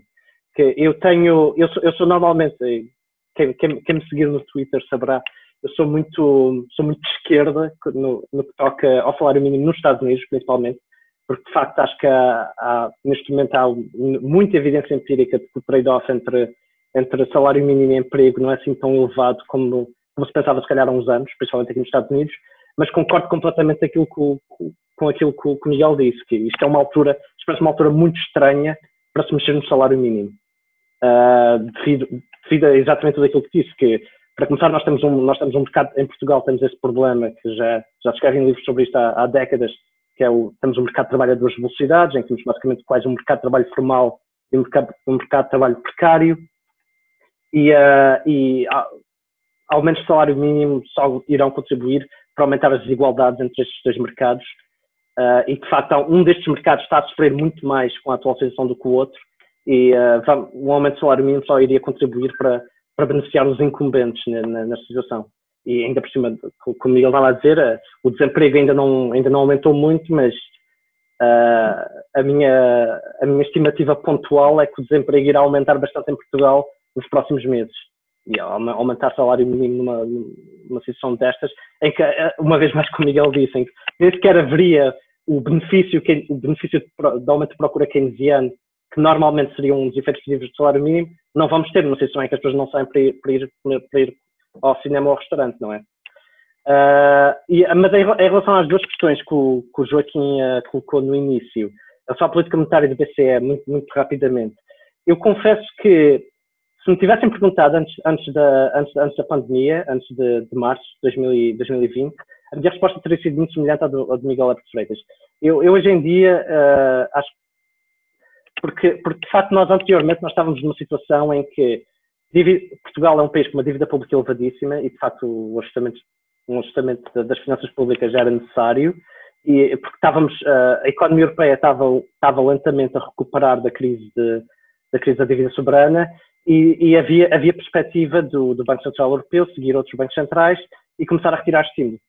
E uma situação em que o Banco Central Europeu começa a retirar estímulos, é uma coisa que também escrevi algumas coisas sobre isto, nós teríamos de ter cuidado, porque aquela taxa de juros baixa implícita que eu mostrei era muito devido a esse. O banco, a certa altura, eu lembro de olhar para esses dados, o Banco Central Europeu estava a comparar em média para aí, acho que 50% toda a dívida que era emitida em Portugal, o ano passado, há 2 anos. E, quer dizer, numa situação dessas, em que há a possibilidade do Banco Central começar a retirar estímulo monetário, obviamente temos que meter as contas em ordem. Agora, tivemos este choque, pessoalmente, eu não acho que o Banco Central Europeu vá retirar estímulos nos próximos 4, 5 anos, e acho que isto dá-nos um pouco mais margem de manobra. Eu acho que devemos continuar com o ajustamento, de certa forma, e aliás, a minha crítica, quando eu falei no investimento público, a minha crítica não é tanto ao nível de gastos e ao facto de isto ser um orçamento mais ou menos austeritário, é mais a própria composição dos gastos, que eu acho que devia haver mais investimento e menos gastos correntes.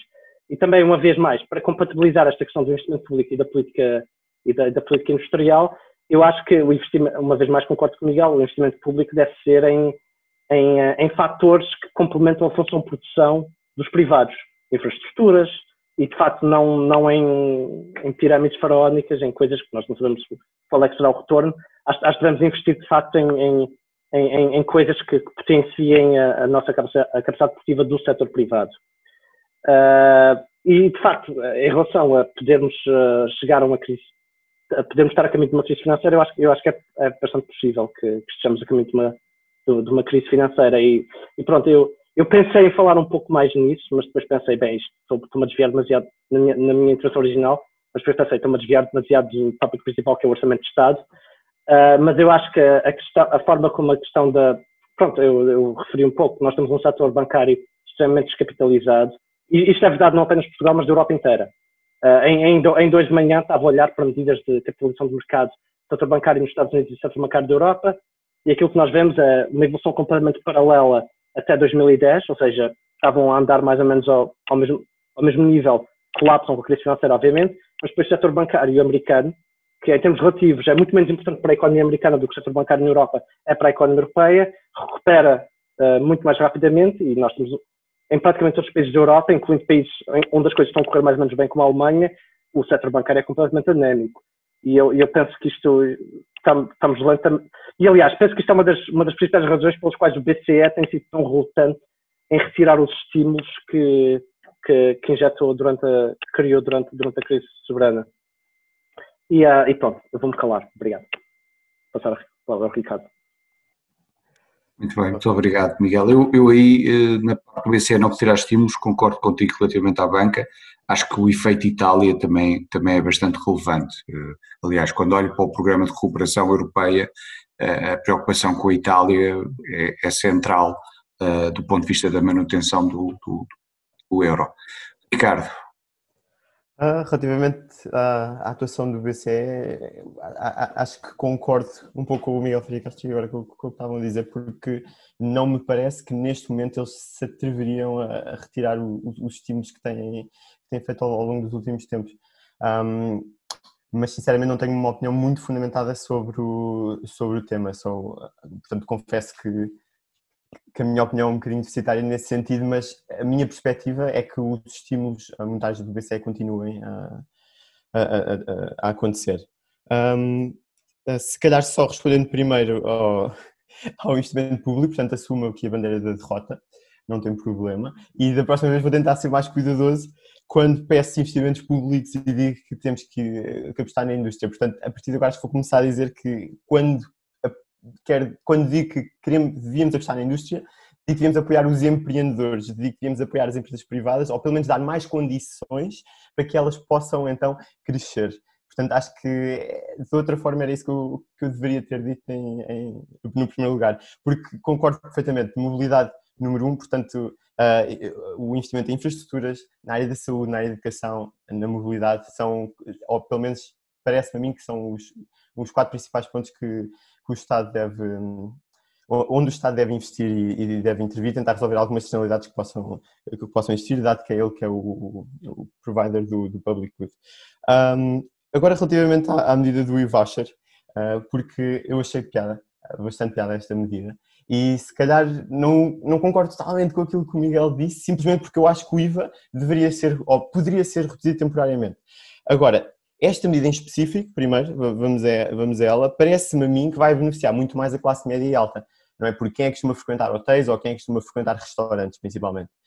Não são as pessoas que não têm dinheiro para sobreviver ou dinheiro para pagar a renda sequer, não é? São as pessoas que têm acima. E, portanto, nesse sentido, parece-me que ela não vai na direção na direção geral do Orçamento de Estado, de ser um Orçamento de Estado que vai redistribuir, então, o dinheiro para quem precisa. Portanto, esse era o meu primeiro ponto. O meu segundo ponto desta medida é que o facto de, portanto, nós fazemos um gasto hoje, mas só daqui a 3 meses é que vamos poder obter o crédito. Portanto, o hiato entre a obtenção de crédito e a utilização também parece-me ser muito grande e se calhar tinha mais impacto se eu conseguisse ter o efeito logo, não é? E então parece que é uma forma que eles têm de adiar um pouco esta medida, porque, vamos a ver, se eles só vão implementar isto em janeiro e eu vou fazer as minhas compras em janeiro, portanto só a partir de abril é que eu vou poder ter acesso ao meu crédito fantástico. E também parece que é um bocadinho tarde. Parece que há a semelhança daquilo que vai acontecer com o aumento das reformas, que só vai acontecer para algumas pessoas e em agosto do próximo ano, também parece que isto tem um sentimento um bocadinho de que estão a chegar, vamos fazer qualquer coisa. Mas pronto, mas eu não gosto de ser especulativo neste ponto. Mas ainda relativamente então à redução temporária do IVA, e por eu estar a viver na Alemanha, posso falar deste caso de estudo, que eu gosto bastante, foi que eles reduziram o IVA temporariamente, tanto o IVA principal, passaram de 19% para 16%, portanto uma redução de 3 pontos percentuais, e o IVA reduzido passou então de 7% para 5%. E eles aplicaram esta medida de forma imediata entre 1 de julho e 31 de dezembro deste ano. O que é que isto permite às famílias? Permite às famílias que quando vão ao supermercado, e isto todas as pessoas vão ao supermercado, obviamente depois gastam coisas diferentes, mas todas as pessoas necessitam de ir ao supermercado, então quando vão pagar quando vão pagar a conta, no final têm o tal desconto já incluído e, portanto, eu, se calhar, nestes 100 euros que eu gastei, vou poupar 3 euros. E isto, sim, é um impacto imediato, é um impacto que não tem que passar, não tem que circular outra vez pela máquina do Estado para depois ser implementado. E, de certa forma, vai, então, tentar aliviar um pouco todas as famílias em Portugal. E acho que é uma medida bastante interessante de ser analisada, ou talvez até poder substituir esta medida do e-voucher. Porquê? Porque tentando fazer umas contas rápidas, se eles estão a prever gastar 200 milhões de euros com esta medida do e-voucher, uma redução do IVA incondicional de 2 pontos percentuais em Portugal, de acordo com a receita do IVA do ano 2019, acho que um impacto como 350 milhões de euros. E, portanto, um impacto semelhante, uma medida mais redistributiva e talvez fosse uma melhor sugestão. Tenho pena de não poder sugerir esta ideia. Só para finalizar este ponto do IVA, também achei interessante. Eu percebo um bocado o argumento sobre os restaurantes, que nem toda a gente vai, ou o problema é que, como estamos numa pandemia, a procura cai e se calhar não é estas medidas que vão ajudar. No entanto, também parece que para manter estes negócios em funcionamento, portanto, tudo que seja restauração, principalmente, seria importante tentar dar algum alívio para a menor procura que eles enfrentam, não é? E aqui, uma vez mais, vou revisitar o caso da Alemanha, que eles diminuíram o IVA na restauração de 19% para 5% até julho de 2021, exatamente para tentar combater um pouco a diminuição da procura que vão ter. Será que vai ser suficiente? Não, mas provavelmente vai ser uma grande ajuda para os negócios continuarem a existir, ou seja, não haver destruição e depois criação novamente de negócios. Pronto, numa nota um bocadinho diferente, queria também falar um pouco sobre o orçamento para a cultura, que é uma área que eu considero bastante importante também em Portugal. E que o atual Orçamento do Estado prevê um aumento de 35 milhões de euros, ok, parece, e depois eles até dizem, uau, corresponde a 2% da despesa discricionária em Portugal, é um grande aumento. Ok, mas a realidade é que quando nós comparamos com os países da área euro, continua a ser um valor bastante baixo.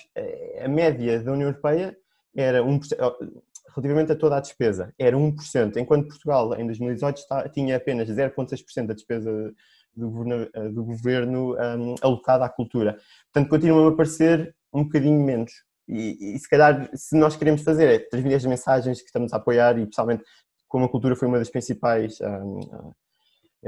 não quero chamar indústrias, mas foi um dos principais setores abatidos com esta crise, talvez fosse necessário ajudar um pouco mais. E então, como eu gosto de me propor soluções, como financiar um maior aumento na cultura. E agora tem-se discutido nos últimos dias, não é, esta taxa para as plataformas de streaming.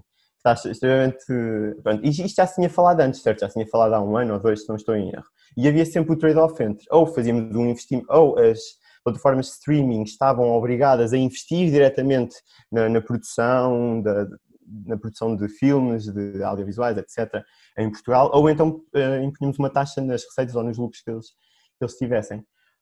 Pois bem, eu vejo vantagens e desvantagens nos dois lados, mas parece-me que de qualquer uma das formas, uma taxa de 1% e ter 1 milhão de euros em receita e usar essa receita para ajudar a cultura parece-me pouco, e o investimento das diretas plataformas pode ser uma solução melhor simplesmente porque vai haver uma visibilidade internacional da produção portuguesa e isso pode ajudar no longo prazo a desenvolver uma indústria, e nós temos o exemplo de Espanha aqui ao lado que está a ser bem sucedida nesse aspecto. Exato, então se calhar dou a vez a outros panelistas para falar. Bem, muito obrigado. Obrigado, Ricardo. Eu, por acaso, alinho mais com o Miguel Lebre Freitas na questão da redução do IVA. Acho que o problema não é um problema de procura por causa do rendimento ou do preço, é um problema de procura porque não podemos ir ao restaurante ou temos receio de ir ao restaurante. Mas concordo contigo na questão das plataformas e do investimento, e temos o exemplo de Espanha, mas temos também o exemplo de Israel, quer dizer, Netflix tem séries feitas em Israel absolutamente fantásticas e que são um sucesso internacional. Nós costumamos terminar pelas 10h30, mas eu não resisto a fazer-vos um desafio em que vos pedia uma resposta de 1 ou 2 minutos, se acharem que devem fazer, que é, se tivessem que propor uma medida para 2021 e que não esteja ainda contemplada pelo governo português, o que é que vocês escolheriam como medida, do ponto de vista, obviamente, da estabilização macroeconómica e da recuperação da economia? E se calhar começava desta vez pela ordem inversa e dava outra vez a palavra ao Ricardo. O que é que seria a medida mais importante que ainda não estando contemplada para ajudar à função de estabilização e depois à função de recuperação da economia? Tramada.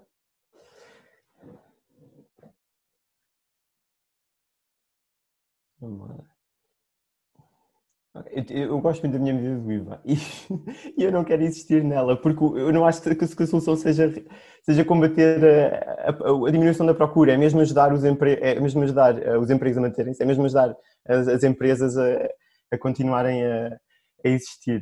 Mas, portanto, a questão é sobre uma política que fosse anticíclica, no sentido de tentar combater Sim, ou seja, uma medida que fosse obviamente relevante e que ajudasse na função de estabilização e depois, obviamente, na recuperação em 2021, assumindo que algures no tempo, nos próximos meses, a questão da pandemia tenderá a esbater-se e depois a desaparecer. Eu concordo que é uma pergunta tricky e, portanto, se quiseres, enfim, não há uma silver bullet também, quer dizer, não estamos aqui com uma silver bullet, mas alguma coisa que tu tivesses pensado nestes últimos tempos e que ainda não tivesses visto implementada em Portugal. Tem sempre 2 pontos que eu gosto de pensar que o governo poderia fazer mais. Um deles é a mobilidade e era um investimento na ferrovia. Eu já tinha falado sobre isso várias vezes e parece que finalmente vai ser uma aposta. Só que depois nós olhamos para as manchetes, não é? Por exemplo, a manchete do Público há 2 dias atrás dizia que vai-se fazer Porto de Lisboa 1h15, mas depois a mesma manchete já tinha sido realizada em 1999. Portanto, eu aqui voltaria àquilo que eu disse logo no início, que é portanto, o orçamento e investimentos orçamentados, tudo muito bem, sou totalmente de apoio, vamos a isso, mas vou ficar à espera da concretização. Mas, portanto, uma das principais medidas para mim é o investimento na ferrovia ou em algumas medidas, portanto, não é só a ferrovia, mas em medidas que promovessem uma maior mobilidade em Portugal. Isso resolveria alguns problemas, como, por exemplo, o problema do preço das casas nos grandes centros ou nas grandes cidades está tão elevado, certo? Porque promovendo uma maior mobilidade entre diferentes regiões, promovíamos então uma expansão, ou que as pessoas dos lados, promovíamos então uma descentralização do próprio país. Porquê? Porque à medida que as pessoas vão viver para áreas diferentes, mais no interior ou em diferentes regiões, pequenos serviços, ou todos os serviços como hospitais, restaurantes, etc., vão ser mais, vai haver mais investimento lá, porque vai haver também mais procura.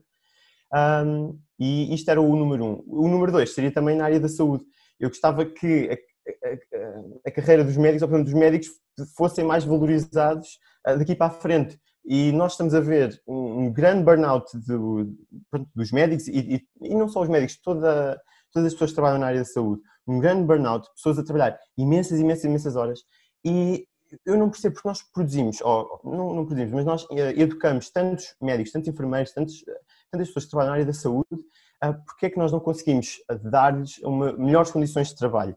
Dado que são eles que nos estão a ajudar a superar esta fase pandémica, porque se não fossem eles, nós em Portugal não conseguimos ultrapassar esta situação se calhar tão bem como estamos, não é? E portanto estas duas coisas para mim são importantes, é mais investimento na ferrovia, mais investimento na mobilidade, mais investimento na área da saúde, tanto na parte das carreiras do pessoal, como em investimentos da infraestrutura em si, e essas duas coisas existem neste Orçamento de Estado, certo? Mas talvez na saúde falte um bocadinho ainda, falte mais. Muito bem. Miguel Faria Castro. Eu muito brevemente, eu concordo desta vez concordo com praticamente tudo aquilo que o Ricardo disse e ia dizer exatamente isso, investimento em transportes e infraestruturas, que pronto, nós temos um pouco disso neste orçamento, mas acho que, uma vez mais, a minha crítica principal é não o nível da despesa, mas a composição da despesa, acho que podíamos ter muito mais. E, porque eu tenho sempre um pouco de medo, e pronto, nós aqui discutimos muito isso em relação àquilo que está a ser feito nos Estados Unidos e aquilo que devia ser feito e que não devia ser feito, e eu tenho sempre muito medo do seguinte: este é um choque cuja persistência nós desconhecemos. Nós não sabemos se as coisas vão ficar melhores amanhã, ou se vão ficar melhores daqui a um ano, ou se vão ficar melhores daqui a 10 anos. E, portanto, eu sou sempre um pouco cético em relação a... Quando me perguntou o que é que tínhamos de fazer em termos de política contracíclica, uma das coisas que me vem logo à cabeça, devemos apoiar empresas. Devemos simplesmente enviar dinheiro para empresas e, com preferência, sem muitas condições, precisamente para não introduzir discussões, mas o problema de estar a tirar dinheiro a empresas, e isto também se aplica, de certa forma, à questão dos layoffs, é que nós estamos a manter zumbis vivos, não é? Nós temos estas empresas, temos montes de empresas em vários setores, nós não sabemos o que é que vai acontecer a estes setores no médio e no longo prazo. Portanto, temos a questão que já foi referida e que é importante para Portugal, que é a questão do turismo. Portugal é um país com uma exposição setorial muito grande ao turismo. Ninguém faz ideia neste momento do que é que vai acontecer à indústria global do turismo nos próximos anos. E, portanto, eu sou sempre muito cético em relação a estar a apoiar determinados setores. Se isto fosse um choque cuja persistência nós conhecêssemos, se nós soubéssemos, ok, isto vai ser mau durante 5 meses e depois a coisa vai melhorar, aí eu teria uma opção diferente. E aí acho que faz sentido para manter o capital relacional entre empresas e trabalhadores, etc. Aí faria sentido, de facto, esse tipo de apoio. Agora, eu acho que estamos numa situação em que há tanta incerteza que acho que o Estado não se devia meter, não devia ir por aí. E penso que, de facto, devemos apostar em coisas que, como disse antes, devemos apostar num tipo de capital que é multiplicativo com a função de produção do setor privado. Temos que apostar em investimento público que ajude os privados a fazer aquilo que os privados têm que fazer. E eu penso que neste momento, como já disse antes, eu sou contra tentar coisas muito novas, sou um bocado conservador em relação a isso, porque acho que o país já tentou, e isso vai outra vez de encontro à questão da política industrial e dos grandes planos estratégicos que acabam por beneficiar alguns, mas em termos de valor líquido para o país, normalmente o valor líquido é negativo. Apostar em coisas que nós conhecemos, infraestruturas de transportes, penso que é mais natural, e que de facto potenciem determinadas tendências que já existem, que é, por exemplo, esta questão, e isto um pouco aquilo que o Ricardo já disse, que, por exemplo, esta questão da pandemia, nós não sabemos quanto tempo é que isto irá demorar, mas isto tem sido um choque grande em termos de estilos de vida para muitas pessoas. Muita gente agora passa a trabalhar permanentemente de casa, quer dizer que já não tem que estar em Lisboa, no Porto. Pode ir para Castelo Branco, pode ir para os Açores, pode ir para o Algarve. E, portanto, eu penso que vamos ter, acho que isto vai potenciar, felizmente em Portugal, porque Portugal é um país excessivamente centralizado, acho que isto vai potenciar a descentralização do país, mas se nós queremos ter uma descentralização que funcione para todos, temos que ter infraestrutura que suporte isso. Portanto, acho que, de facto, o investimento em transportes é fundamental. Obrigado, Miguel. E Miguel Ebre de Freitas. Bem, o meu foco é do lado da oferta. Eu sei que tivesse sempre esta discussão se isto era um choque de procura, se era um choque de oferta. E claro que depois há um choque associado à incerteza que provoca uma recessão da procura. Mas na origem do choque está um problema de como é que as empresas chegam às pessoas. Portanto, o custo de transação aumentou. E aumentou por uma questão que é a sensação de insegurança. Eu hoje continuo a não ir a um restaurante interior. Eu só vou a um restaurante que tenha esplanada. Quando não tem takeaway. Portanto, os restaurantes têm, durante, isto não sei quanto tempo vai durar, mas pode durar 2 anos. E, portanto, se o restaurante tiver uma esplanada, tiver um takeaway, ou estando interior, se tiver o ar-condicionado como tem que ser, e um conjunto de coisas que me dão confiança, eu vou. Portanto, a minha atuação do lado da oferta é, por um lado, não posso segurar empregos. E relativamente à segurança no emprego, eu diria assim, o layoff é uma política excelente. Okay? Porquê? Porque a empresa põe 1/3, o trabalhador põe 1/3 e o Estado põe outro terço. E, portanto, se a empresa achar que vai estar morta daqui a 2 anos ou daqui a 6 meses, não opta pelo layoff. Portanto, têm ali os incentivos alinhados. Eu gosto do layoff para, enfim, preservar empregos e empresas que acham que vão sobreviver. Mas tem que permitir a distribuição criativa. Portanto, tem crescido as entregas ao domicílio, há um conjunto de atividades que vão aproveitar. Eu aqui passei a comprar imensas coisas, pessoas que me vão entregar coisas em casa. Portanto, há um conjunto de atividades que começam a surgir na oportunidade. Eu não posso impedir isso. Aliás, o próprio governador do Banco de Portugal já está a andar a dizer que realmente, em vez de andarmos a segurar empregos, temos é que permitir a criação dos novos empregos nos novos setores. Pronto. Portanto, medida para mim seria uma muito rigorosa atuação do Ministério da Economia juntamente com as autoridades de saúde, porta a porta, e muito sério, no sentido de rever procedimentos. Que é para ser difícil, não é ter um selozinho lá que dá confiança, não, é um selo a sério. Porque se esse selo existir, as pessoas vão. E se as pessoas vão, não temos um problema com a pandemia. Portanto, eu acho que a solução para a crise não é uma expansão do lado da procura. É eu conseguir resolver o problema, o custo de transação enorme ou o problema tecnológico que se criou no caminho entre mim e o meu barbeiro. Abre uma varandazinha, um apoiozinho para abrir uma varanda para ter lá mais entrada de ar.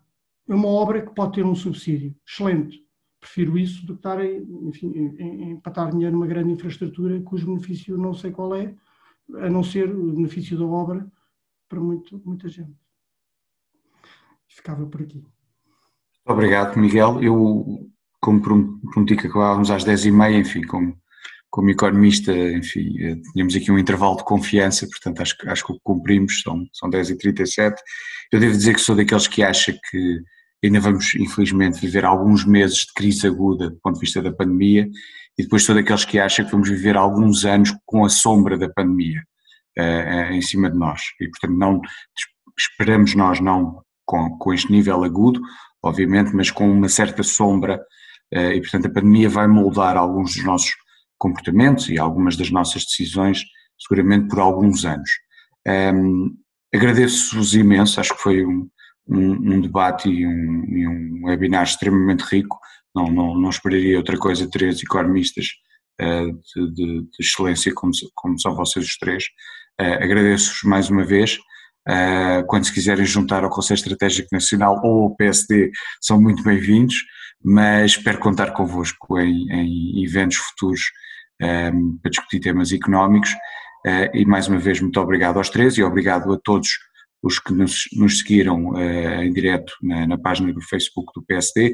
O vídeo ficará disponível, penso que dentro de poucas horas, na página do PSD, e será seguramente visto por muitos milhares de pessoas nos próximos tempos.